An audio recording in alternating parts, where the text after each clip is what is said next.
नमस्कार, मी पंजाब डक. आज आहे 6 ऑक्टोबर 2025 आणि राज्यातल्या शेतकऱ्याला सांगू इच्छितो की मी म्हटलं होतं ना 7 तारखेपर्यंत पाऊस राहणार आहे 6 आणि 7.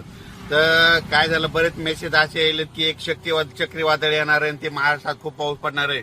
मग माझी महाराष्ट्रातल्या शेतकऱ्याला एक सांगायचं आहे की कोणतं शक्ती चक्रीवादळ आपल्याकडे येणार नाही, काही नाही, काही घाबरायची चिंता नाही, काही नाही. फक्त आजची 6 ऑक्टोबर आणि 7 ऑक्टोबरच्या दरम्यान राज्यात फक्त भाग बदलक तुरळक ठिकाणी पाऊस पडणार आहे, सर्वदूर पडणार नाही, मुसळधार कुठं पडणार नाही, अतिवृष्टी होणार नाही, म्हणून हा अंदाज लक्षात यायचा. पण काय झालं, टीव्हीला बातमीमध्ये बरेच मला शेतकऱ्याचे फोन आले, एखादं चक्रीवादळ येईल का. मी म्हटलं तुम्हाला कोण म्हटलं, तर ते म्हणले बातमी चालू आहे. तर महाराष्ट्रातले सर्वप्रथम शेतकऱ्याला सांगू इच्छितो, कोणतं काही चक्रीवादळ काही आपल्याकडे येणार नाही, काही नाही. फक्त आज आणि उद्याच्या दिवसात थोडं भाग बदलत पाऊस पडणार आहे, म्हणून हा अंदाज लक्षात यायचा. दररोज वेगवेगळ्या भागात ह्या 2 दिवसामध्ये पाऊस असणार आहे, म्हणून हा अंदाज लक्षात यायचा.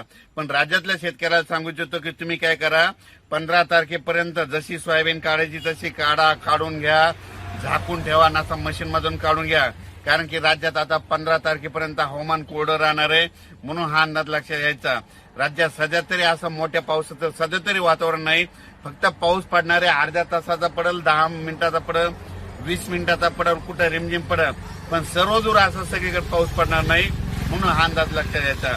म्हणजे सांगायचं झालं तर पूर्व विदर्भ, पश्चिम विदर्भ, दक्षिण महाराष्ट्र, उत्तर महाराष्ट्र, कोकणपट्टी, खानदेश, मराठवाडा, म्हणजे ह्या सगळ्या ह्या सगळ्या विभागामध्ये 42,000 गाव आहेत.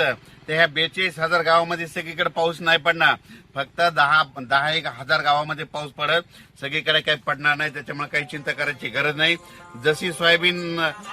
जसं तुम्हाला सोयाबीनला वेळ भेटेल तुम्ही काय करा, तसं सोयाबीन काढून घ्या आणि जसं दुपारपर्यंत काढा, वाटल्यास उचला, गोळी लावून घ्या.